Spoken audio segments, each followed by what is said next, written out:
हैं आप दोस्त ठीक खैरियत से। तो भाई आज आपको रिंग नेक के पैरेट के जो है वो फीदर काट के बताएंगे किस तरीके से जो फीदर काटे जाते हैं।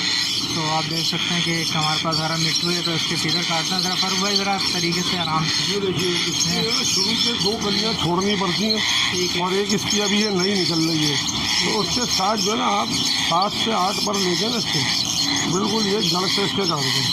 और ये थोड़े से शुरू के पर होते हैं ना 2, जी हाँ, ये 2 कलियाँ ना ये आप इसको बिल्कुल काट दिए। अब ये उड़ेगा नहीं। अच्छा ये देखें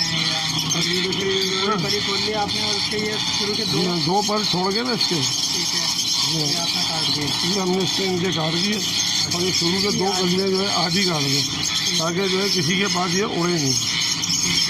अब ये नहीं उड़ सकता। नहीं अब ये उड़ नहीं सकता क्योंकि जो है ये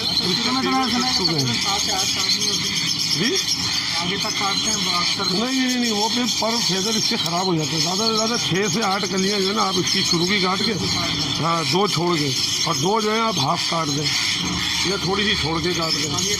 जी हाँ बिल्कुल, ये उड़ नहीं सकता ये हम लोग। जी हाँ।